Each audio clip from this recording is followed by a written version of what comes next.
tayangan tentang moralitas keagamaan. Mhm. Ya kan? Islam iya, Katolik iya, pokoknya semua agama Ya, di sosial media di juga sosial banyak. media banyak. Tapi kenapa dalam kenyataannya justru pada hal yang bersamaan ada ada anak yang bunuh ibunya, ada orang tua yang membuntingi anaknya, Mhm. ada pembulian dan segala macam. Jadi sebenarnya kita bisa uh, bertanya ada apa dengan masyarakat kita sekarang? Ada apa dengan kenyataan perkembangan negara kita Mhm. ke depan nanti? Bagaimana pendidikan menanggapi hal-hal seperti ini? Sebab ini berkaitan dengan eh, anak-anak kita juga. Pembulian makin berkembang, eh, masalah yang berkaitan dengan etika juga makin berkembang secara negatif. Mhm. Bahkan universitas sebesar UI saja, sebuah fakultas hukum lagi Iya. melakukan hal yang tidak pantas dilakukan. Ya, ini makanya pertanyaannya, ada apa Ada lagi ternyata, Prof. dengan masyarakat Apa, kita? ITB juga memiliki Nah, kasus iya, yang sama. tadi saya nonton juga. Mhm. ITB juga membuat lagu Iya, yang porno dan iya, sebagainya. Walaupun uh, ada permintaan maaf juga. iya. Nah, tetapi kan uh, tiap kali kita minta maaf, lalu kapan selesainya? Nah, ini kalau misalkan dari komentar-komentar di sosial media Prof. Anhar terkait tentang krisis moral ini, Prof. Sebenarnya masalahnya bukan di agama, Prof. Kalau Memang misalkan, jadi kan Prof tadi bilang di berbagai media iya, sudah banyak istilahnya yang mengupayakan keagamaan. iya, iya. Tapi permasalahannya tentang etika ini bukan terhadap agama. Dalam arti kalau misalkan di komen-komennya itu karena kontra mereka yang bilang Indonesia itu negara agamis, religius, ramah, tapi ternyata keadaannya Itu berbanding terbalik. itu yang saya Nah, maksudkan. kemudian ada yang bilang ya moralnya bermasalah, tidak ada hubungannya dengan eh, Agama. agama, Ya, lebih kepada sistem i- pendidikan kita dengan pengajaran etika dan pendidikan karakter. nah, masalahnya kan itu kita, ya itu pendapat itu mungkin benar. Tapi sebenarnya kalau kita mau memulainya, nah di situ kesulitan kita karena persoalannya semua dimulai dari keluarga kan. Iya, Kamu akan bersifat etik, yang mendidik kamu, ibu kamu, ayah kamu. iya, Bagaimana kamu menerima pendidikan itu? Baru kemudian melompat ke sekolah dari SD sampai seterusnya. Tetapi persoalannya adalah di tengah perjalanan kamu itulah kamu bermasyarakat, kamu melihat apa yang terjadi di masyarakat dan bagaimana masyarakat mengambil tindakan dan sebagainya. Memang benar, tapi kan semua orang mengatakan dirinya saya beragama. iya, Orang yang memperkosa anaknya itu mengatakan dia beragama, tapi dia perkosa anaknya juga dan anaknya sekarang yang sekaligus cucunya sudah berusia 15 tahun. Coba bayangin. iya, Ada orang tua yang memperkosa anaknya sejak SMP kelas 1. Coba bayangkan. iya. Padahal dia mengaku beragama. Saya tidak menuduh bahwa dia dia apa namanya itu karena agama yang menyebabkan dia begitu. Justru seharusnya agama itu akan mengerem dia. Nah, kalau ini secara observasi pengalaman ya, Prof. Nah, Kalau selama saya berpendidikan dan adanya ajaran agama di sekolah formal itu bukan terhadap fungsi dan tujuan agama, tetapi yang diajarkan hanyalah praktek. Hmm. Yang penting kamu suruh baca-bacaan sholat, Nah, hafal, nilai bagus. Hmm. Kamu suruh baca ayat, tanpa mengerti artinya dan fungsinya apa, yang penting hafal ayat, nilainya bagus. Jadi tidak ada agama itu untuk mengemaskan hati kita, untuk menenangkan jiwa kita, itu nggak ada. Nah, itu artinya apa? Kurikulumnya ya harus dirubah kan? Kurikulum pendidikan agamanya yang harus dirubah. Jadi bukan menyalahkan agamanya, Iya, tetapi justru bagaimana agama itu diajarkan. betul. Kita bukan disuruh di sekolah diajari sembahyang. Saya kira menurut saya itu kerjanya di rumah. Itu kerja orang tua. Apa yang harus diluaskan pemahamannya tentang agama di sekolah, nah itu yang seperti yang kamu katakan tadi. Bagaimana memahami agama itu, bagaimana hubungan antara agama dan etika, bagaimana hubungan agama dengan dalam kita memahami agama itu sebagai bagian dari pembentukan pribadi kita. Itu yang harus diajarkan. Bukan kamu harus pinter sembahyang, bukan. Itu di rumah. Jadi kurikulumnya juga harus diperbaiki, harus dibicarakan lebih lanjut. Jadi ini bukan terhadap agamanya, Bukan tetapi ajarannya, cara mengajarnya. mengajarkannya. Kalau ajarannya pasti benar. Iya. Tapi Pasti. Cara iya. menyampaikan, cara memberikannya kepada anak-anak itu yang perlu diperbaiki. Ya, bukan, kalau menurut saya di sekolah orang tidak perlu lagi diajari untuk bagaimana dia bersembahyang. Di sekolah dia sudah bersembahyang karena dari rumah dia sudah diajari oleh orang tuanya. Jadi tetapi di sekolah dia sudah bersembahyang.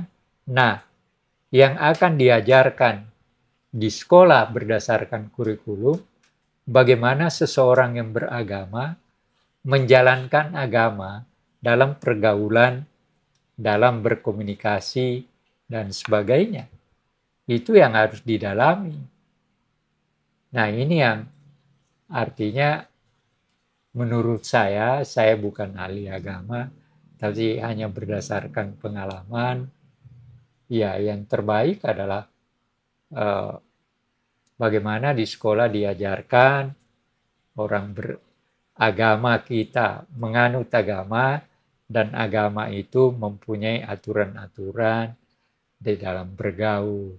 Sehingga menurut saya, kalau sekolah itu sekolah agama atau sekolah negeri dengan kepala sekolahnya apapun agamanya, maka yang namanya pembulian itu tidak akan terjadi. Karena apa? Kan ada agama mengatakan bahwa membuli teman itu adalah keliru.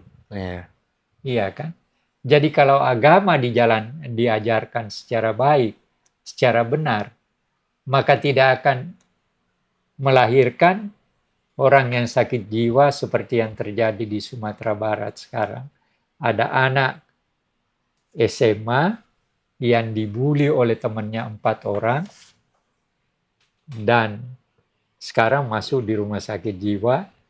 Tetapi kalau apa yang dikatakan oleh ibunya, menurut saya sekolahnya yang salah. Sekolahnya, ibunya mengatakan bahwa ketika anaknya dibuli, tidak ada guru yang membela. Bahkan gurunya mengatakan bahwa biasa, itu cuma main-main aja. Ya, aneh bagi saya. Bagaimana guru memberikan interpretasi bahwa pembulian itu hanya kayak main-main, padahal dia melihat salah seorang muridnya yang dibuli itu masuk rumah sakit jiwa. Nah itu Prof, awareness terhadap kesehatan mental. Kalau menurut Prof gimana? Karena sekarang lagi cukup gencar juga nih terkait kesadaran kesehatan mental di masyarakat, apalagi sekarang sosial media dan lain-lain yang menimbulkan pengaruh psikologis tertentu. Nah, menurut Prof tentang Nah, ini kesehatan sebenarnya mental ini gimana? salah satu sebenarnya kita punya alat untuk memperbaiki mental kita ya memang agama. Dalam arti kata ajaran-ajaran agama, bukan hanya pada persoalan sembahyangnya, tapi ajaran-ajaran. Memang sembahyang itu tidak bisa ditinggal karena Iya. dia adalah tiang, ya, tiang agama. Tetapi jangan hanya sekedar mengajarkan bagaimana orang bersembahyang secara baik dan sebagainya. Esensinya ya. Esensi lebih lanjut. Bagaimana, kenapa. Iya, pokoknya mempertanya berdasarkan Al-Quran, berdasarkan Injil, sehingga dengan agama, maka kalau agama itu diajarkan secara baik di sekolah, yakin saya tidak akan ada pembulian. Karena gurunya juga bisa memberikan nasihat berdasarkan agama yang dia anut. Jangan seperti kalau benar ibunya si anak itu gurunya cuma mengatakan itu kan tidak benar kalau itu pembulian itu kan cuma main-main. Nah, terus terang aja aneh buat saya pernyataan guru seperti itu. Syaratnya berarti ajaran cara atau kurikulum pengajaran agama harus dibenahi dulu ya, Harus Prof. dibenahi, harus. Jadi bukan ngajarin lagi sembah. Kalau menurut saya sembahyang dan kegiatan keagamaan yang sehari-hari harus dilakukan ya di rumah. Nah, bagaimana implementasi dari berbagai ajaran yang diberikan, etikanya, cara bergaul, cara berkomunikasi, dan sebagainya. Nah, di situ Ini pertanyaan liar, kurikulum. Prof. Karena saya melihat eh, kasus-kasus psikologis zaman sekarang yang bahkan anak-anak muda di bawah umur dalam arti SD, SMP juga sudah terkena atau sudah mulai ada gejala-gejala, Prof. Nah, Nah, itu kan eh, persoalannya. gadget memang, Nah, iya sosial kan, media. Nah, sosial media. karena adanya eh, normal baru tersebut, apakah baiknya kita dalam sekolah formal itu ada pelajaran? Jadi bukan kalau dulu kan sarjana psikolog itu biasanya bimbingan konseling Nah, di sekolah. nah. Tapi ini kita buat pelajaran psikologi atau Ya, pendidikan karakter yang beneran ada kurikulum pendidikan karakter ya atau itu pendidikan psikologis. ya sebenarnya begini. Karakter seseorang itu juga dididik mulai dari rumah. Hmm, Baru dikembangkan setelah dia bermasyarakat. Mulai bermasyarakat karena sekolah, sekolah, kemudian setelah tamat dia bermasyarakat secara lebih luas. iya. Jadi proses pembentukan karakter kita juga melewati itu. Nah, saya begini, tapi ini saya minta maaf kepada yang mendengar dan menonton ini. Pernah terjadi, ya karena ketika saya masih SD kelas 4, itu saya tanda kutip agak bandel. Mhm. Dalam arti kata, karena saya merasa punya posisi tertentu. Oke. Ya kan, saya dikatakan orang ningrat, saya punya kakak komandan Korem. Iya. Nah, satu ketika saya ya semacam membuli Oke. dua orang bersaudara. Mhm. Ya, saya tinju dia, saya. Nah, tetapi yang menarik ini, dan ini yang merubah saya sejak itu tidak merasa siapa-siapa. Jadi ini nggak apa-apa ditayangin aja, Prof. Tidak apa-apa. Sebagai pelajaran. Iya. Jadi ketika ini ada guru saya yang bernama saya tidak tahu di mana dia sekarang, apakah masih hidup atau namanya Pak Hadani, Oke. guru saya kelas kelas 4 karena mulai kelas 5 saya pindah lagi. Nah, Pak Hadani ketika akan masuk kembali setelah keluar main, Mhm, istirahat, dia tunggu di depan pintu. mhm. Yang lain bebas saja lewat masuk. Begitu saya masuk, begitu saya di depan, dia tangkap ini saya. Waktu itu dia masih panggil nama saya, nama asli. Mhm. Dia bilang, dia tangkap ini. Terus dia katakan begini, Andi Gonggong,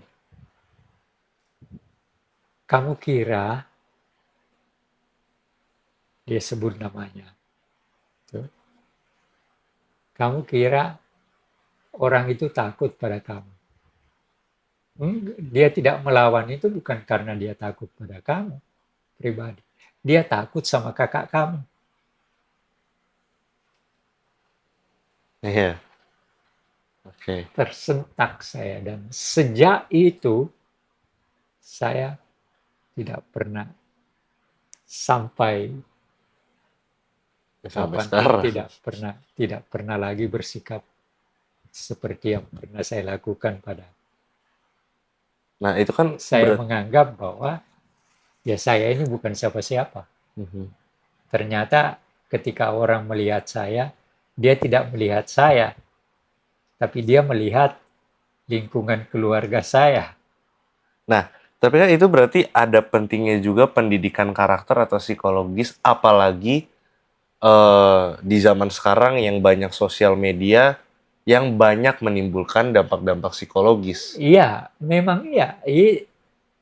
Dari segi apa yang dilakukan oleh guru itu setelah saya melakukan kesalahan dan dia memberikan sesuatu perkataan yang sebenarnya memang Ada benar. sakit, sakit mendengarnya, Heeh. tapi justru itu yang merubah secara psikologi pada saya bahwa saya ini bukan siapa-siapa. Iya. Orang tidak melakukan apa-apa pada saya bukan oleh karena melihat saya, melainkan karena melihat kakak saya. Dia takut pada kakak saya, bukan takut pada saya. Jadi kalau ditarik ke konteks sekarang, karena itu menurut saya bagian dari pendidikan karakter atau psikologis dalam sekolah. Iya, Nah, kalau di konteks sekarang yang kalibernya lebih besar, Prof. Apakah Prof setuju kalau misalkan ada kurikulum baru nanti yang ada ya 1 jam kuliah, 1 jam sekolah atau 2 jam sekolah tentang pendidikan karakter atau pendidikan psikologi? ya itu tergantung Menteri Pendidikan Tapi bagaimana. kalau Prof sendiri Kalau melihatnya, saya, ilmu apapun yang diberikan untuk membentuk kepribadian kita, buat saya akan terima. Nah, itu kan persoalannya mengatur jamnya berapa jam iya. dan sebagainya. Karena menambah kurikulum juga itu memerlukan waktu. Tapi Gitu. kalau untuk moral, kenapa tidak ya, Prof? Iya, tergantung. Nah, itu sebabnya mengapa saya tidak tahu apakah mungkin saya mau ketemu dengan Menteri Pendidikan Menteri Pendidikan Dasar yang kebetulan juga saya kenal baik untuk membicarakan pembulian di sekolah. Mhm. Karena itu ya eh, ini ada 2 kasus. Satu di Sumatera Barat dan satu lagi ada seorang anak kelas 1 SMA tiap kali dibully oleh kakak kelasnya. Karena akhirnya dia merasa kesel, Mhm. dia pukul kepalanya temennya itu yang membuli dia. Nah, malah sekarang dia dilaporkan, takut dia ke sekolah. Mhm. Ini kan bukan sekedar sebuah kasus.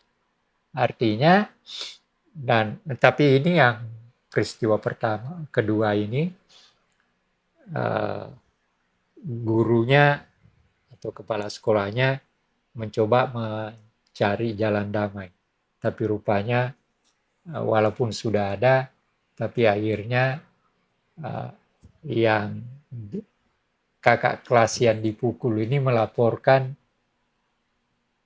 ke polisi. Ya, si anak yang mukul ini ketakutan ke sekolah. Nah, sebenarnya terlepas daripada apakah gurunya sudah ini, ya seharusnya guru juga tetap mendampingi mereka di polisi, dua belah pihak, dan memberikan keterangan yang benar.